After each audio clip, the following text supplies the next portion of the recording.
I was asked by one of my viewers if I would consider making a video about my books. My books have been in many of the videos, or at least the bookshelves have.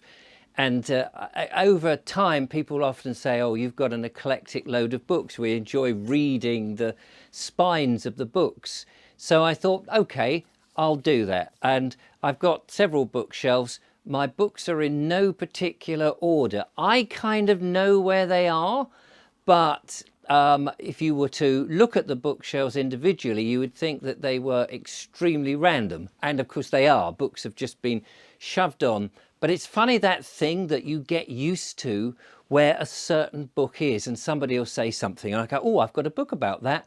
And I'll immediately know what part of the room it's in and usually what shelf it's in. And I can often bring to mind the spine, because it's just one of those things where I spend time in my room here, and you know, sometimes you're thinking about things and your eye just casts over the books, not specifically looking at them, but in doing so you're mapping out where they are. I'm sure that happens to you as well with numerous other things. So I go through a number of books, and the books that I want to go through, really, because this channel is about my quest for England and Englishness in general, and I know the channel has changed a bit from walks to all sorts of other things, vlogging and stuff, but generally it's about England, often about landscape, heritage and nature, and all of that. So that's what I want to concentrate on this video. And this book has arrived today, so I haven't even read it yet. I saw it online. I was looking for more books on England specifically, because I am in English, of course. It's by Jeremy Paxman. Now, you may have read it, and I'll be interested in your views on that.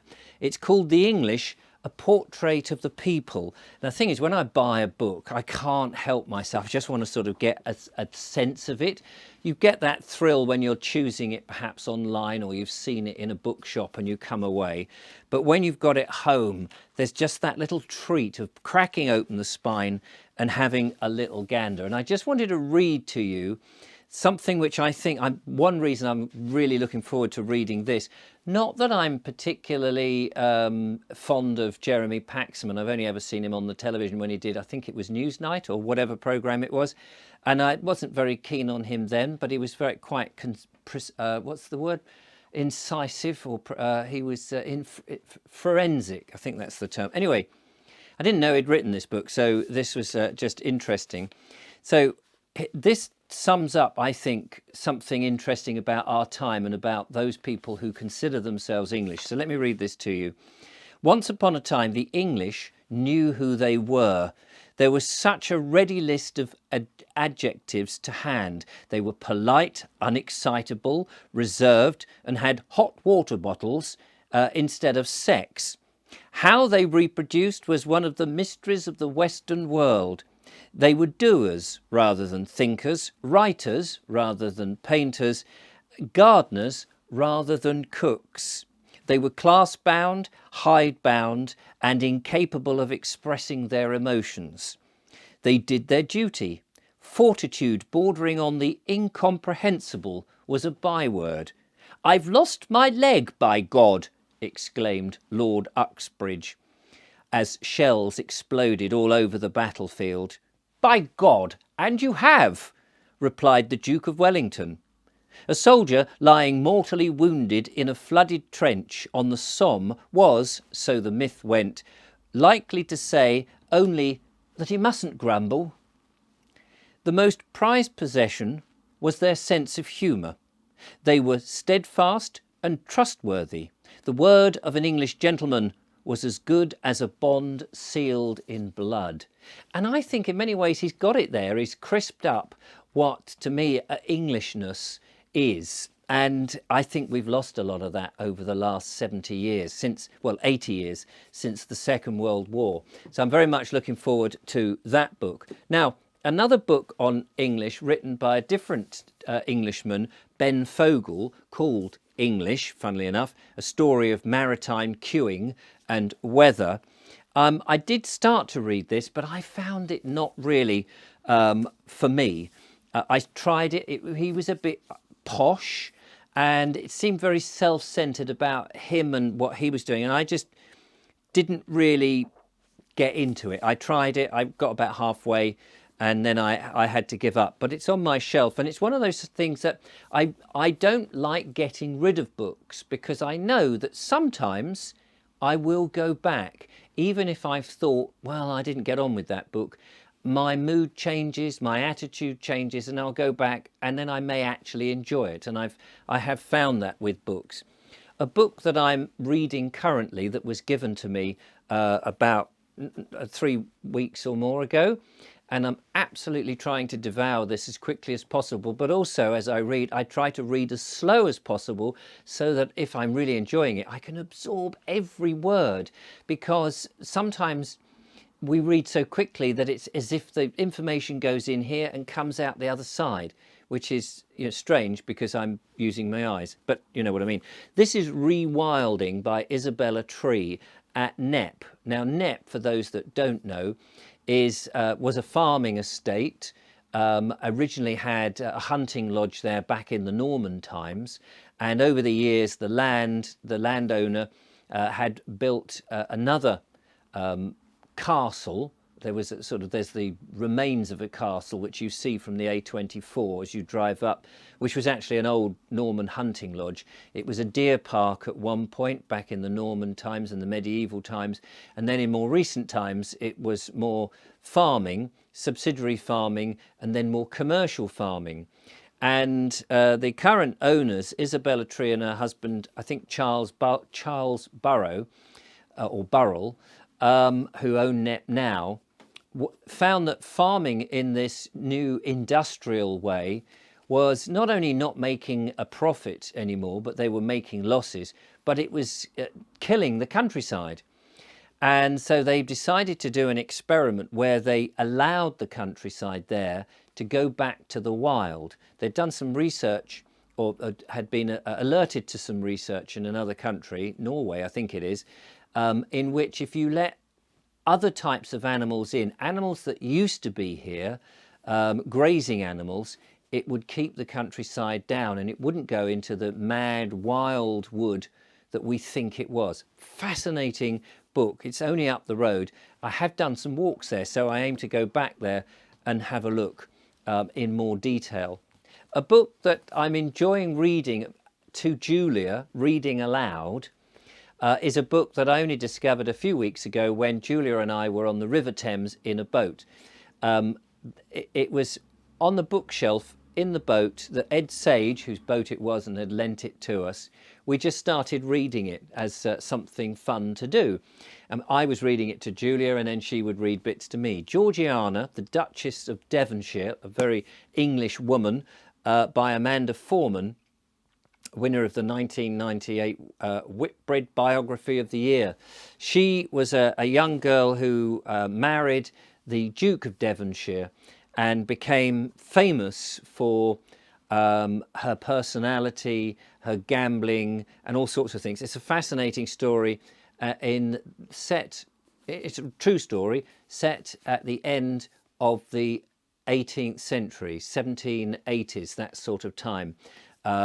Fascinating. And so we're enjoying that, which again is sort of opening up a little bit on the political scale and on the socialite scale of the rich and famous of that time. So really enjoying that. It opens up the old mind to how people lived and how they were gambling and losing money, and the importance, of course, of having an heir to various things. King George III, I think, was on the throne, and the Prince Regent George IV, who would be the George IV, was about to become king, and she was well in with him. So that's it. One of the others. A series of books that I was sent by somebody, and I've then since bought a collection of them by a farmer who was writing in the 70s about the 1930s and early 40s. Beautiful, poetically written, but very down to earth.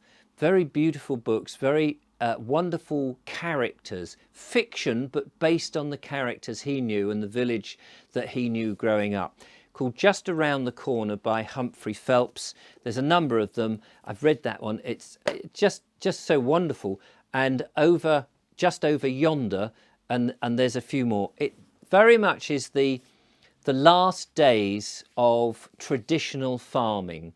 When you get to the war and we get tractors coming in and the government's deciding that we need to never be in a position at that time that we would rely on overseas for all our food, which now seems to be something that we've completely forgotten about, there was a mass dig for victory. And it was just at that point where horses are dying out, horses as in a means of ploughing, harrowing and carting stuff about, haystacks, and machines were coming in.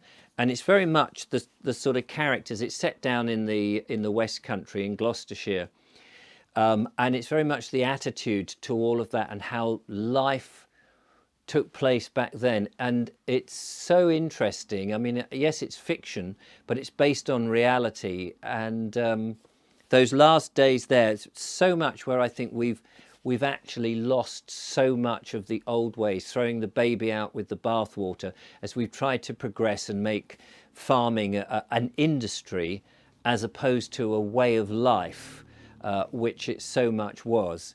And I greatly lament the days that we're in and how farming is going on. And it all, I know I get criticised when I say this because everyone thinks that we must always progress. And I never quite know what we're progressing to, because what we've progressed to so far, I don't always like some of it. Yes, the technology and the ability to make a video is fantastic, but some of the attitudes and the things that we've lost, the respect for our elders, the respect for the police, the crowding of the cities, the busyness, the working, the lack of the countryside in our lives, the lack of working with our hands, the lack of being part of nature instead of being a side of nature, which it does seem in this world that we've almost pushed nature away. And that reminds me of the last days of that, of what it's like. So I found that amazingly fascinating. A book that was very expensive and I bought at the time because I was really into trees and wanted to know more, and I still am and I still do, but I'm still incredibly ignorant, but beautifully put together, is The New Silver. It's based on an earlier one by, and the great diarist, whose name now has just escaped me, of course, as I go to do this, and I will find it out, but it's just so beautifully illustrated with information about the trees that we have in this country, information about that, and then references back to the original book that was the great diarist, and I want to be able to tell you his name, and you probably already know. I'm desperately, I'll put it on the screen, that's the best thing, I'll put it on the screen because I'm just not going to find it immediately as I want to, but these beautiful drawings, and so it's what we know now compared to back in, I think around about 1660, around there, around the time of the Great Fire of London, I think he was writing. It'll be on here, but it doesn't say. Oh, John Evelyn. There we go. John Evelyn wrote Silver, published by the Royal Society in 1664. There you go. Some of the facts I got right. John Evelyn, the great diarist, there we are, on his estate. And he was a great lover of trees, and he catalogued them and put them together. And he came up with this rather remarkable book, and it's sort of an updated, sumptuous volume of that, which is just amazing. Then there's so many other books. I mean, this one was given to me, and it's one of those ones that you pick up just now and again, a coffee table book or one for the loo, The Strange Laws of Old England. And it just gives you some of those curiosities that make you smile. For example, Elizabeth I. We've all been mourning the passing of Elizabeth II at the moment, but Elizabeth I, around about the time of, earlier than that, wasn't she? Late 16th century, Elizabeth I, passed a law that aimed to ban women, any women, leading a man into marriage through the use of false hair, makeup, and false hips, high-heeled shoes, or other such devices. Whoever that was, that woman, was to be punished with the penalties of witchcraft. So if you're a woman wearing a wig to entice your husband to marry you, watch out. Yeah, one of the strange laws of Old England by Nigel Cawthorne. So many interesting books. The English Year that talks about that. H.V. Morton's Britain, looking at Britain in the 1920s. Circles and Standing Stones, looking at our prehistoric. I mean, they're just so eclectic. Of course, I think it's H.M. Trevelyan, English Social History, an absolute gem of a book, written, I think, in the 50s and 60s, about our social history through the years. He also wrote History of England, which I have on this one here, which again is a great big tome of a book, and I confess I haven't read it all the way through. It's one of those I pick up and I'll read perhaps one chapter or part of it in bits. It's not one that you can sit down and read. Another is Norman Weimer, Village Life. Again, I'm fascinated about the old ways, the traditions, the culture, the customs. And he talks here about rural belief and the superstitions. He goes on about how the villages had their festivals, and the various architecture, the native to certain villages up and down the different parts of the country, because the geology in this country changes so much, and with it the architecture, because of the stone or the timber that was available. And Hugh Braun is another. This is he wrote a series of books about English architecture, from houses, big country houses, and parish churches. Fascinating, written again I think in the 50s, but a scholar of his art. But he wrote so clearly and beautifully about architecture, which you might think is a bit of a dry subject. So he is an amazing author. And finally, I mean, I could just keep going because there's so many books. This one by Dave Bangs is Freedom to Roam, A Guide to the Brighton Downs, and talks in huge detail, amazing detail, almost too much to comprehend really, but it's a fantastic encyclopedia of the South Downs, through their history, in precise locations all around the Brighton area. I believe that he does walks, or did walks, and is a bit of an archaeologist and a historian, and talks about all the different villages that used to be there back in the Neolithic times and Saxon times, and the wonderful fauna, fauna, whatever it is, that was up there. You know, the amazing pasture that was just there, and that sheep would nibble on, and now, of course, so unrecognisable since the Second World War, where we've ripped up huge sections of the downs and we've planted monocrops, great loads of spring barley and things like that. And Marion, where is she? Marion Showard, I think her name is. I'm just looking for her book now. Where is it? She talks about that. Here we go. One of them. Oh, here it is. The Theft of the Countryside. Marion Showard talks about how the countryside in this country after the Second World War had been, the hedgerows had been dug up. The advent of machines, of course, enabled bigger machines to go into fields. And because fields were small, because we were using horses and carts and sort of more traditional methods, of course, the hedgerows were getting in the way. So they were dug up, and big monoculture fields have been now placed in its place, with, of course, pesticides, fungicides, insecticides, which has devastated the countryside and the wildlife particularly, so that we have these huge swards of monoculture of one crop and nothing else, and birds, insects, and the rodents and various creatures like that, mammals, have all disappeared because there's nothing for them. Whereas in the old days, farmers, just by the way they did things, cared about the wildlife, cared about nature, and it was part of that way of life. But we've got rid of that. The Theft of the Countryside is a fantastic book that she has written. This Land is Ours is another one that she wrote, The Struggle for Britain's Countryside, and talks about who actually owns it, who is looking after it, why do they do it, what's it about, the wealth and the power that they wield over our country. It's again, it's another fascinating book by the same author. So many of these wonderful books, and you know, so many of these talk about the same thing of how this countryside and how England is being blighted, which explains, you know, people often criticize me for my attitude.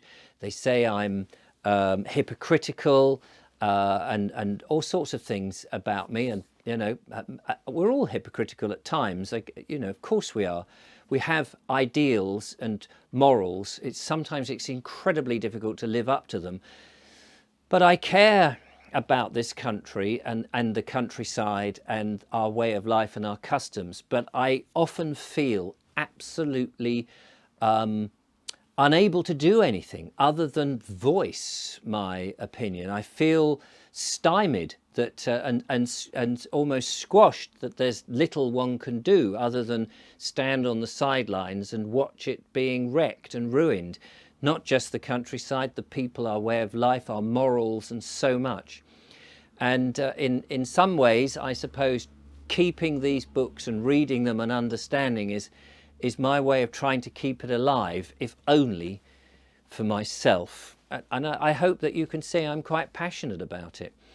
Why I love England, or what England used to be, so much. Anyway, there's a small sample, thank you for bearing with me, of my books.